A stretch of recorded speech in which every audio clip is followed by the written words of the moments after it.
આપણે તો આપણી બે વ્યાજબી માંગણી લઈને આવ્યા. આપણે એવું કહ્યું કે ભાઈ અહીંયા હરાજી થતા સમયે તમારે જેવી રીતે સેમ્પલ લેવું હોય એવી રીતે લ્યો, જ્યાં હાથ નાખવો હોય અહીંયા નાખો. કપા તમને ગરમ લાગતો હોય, ભેજવાળો લાગતો હોય, બહાર ખબર ન પડતી હોય તો મોઢું અંદર ભરાવી. પણ એક વખત હરાજી થઈ ગયા પછી લોકો કરતા નહીં. આપણી વાત ઈ હતી કે તમે નવી સિસ્ટમ ચાલુ કરી, કરદો નહીં કરી, એ કપા પાછો મોકલશું. અમે એનો વિરોધ કરીને એવું કહ્યું કે ભાઈ અમારી હરાજી થઈ જાય ત્યાર પછી એ કપા ફરજિયાત વેપારીએ ખરીદી કરવાની. હરાજી થઈ જાય એમાંથી 1 રૂપિયો ઓછો અમે નહીં લઈએ.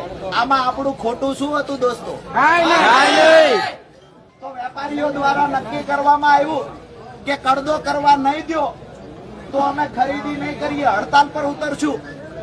એ વેપારીઓને કહીએ છીએ અમે આખી રાત જાગવી છીએ. અમે જે દિવસે ધારવી તેથી ભૂંગળાને રોજને ભીંડવું કપાનું ખાવા નથી દેતા. તમે એવી રીતે લઈ જશો. અમારા છોકરાઓને હારા લુગડા તહેવારના નથી પહેરાવતા, તમે એવી રીતે લઈ જશો અમારી પાસેથી.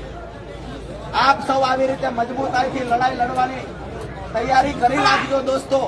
પરિણામ મને નજર સામે દેખાય છે.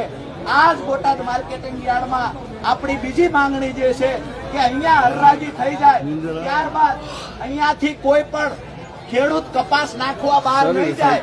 જ્યાં લઈ જવું હોય અહીંયા જીનના સત્તાધીશો વેપારીઓ લઈ જાય. આપણી વાત વ્યાજબી છે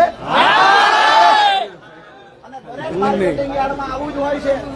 તો અહીંયા શા માટે નવા રિવાજો?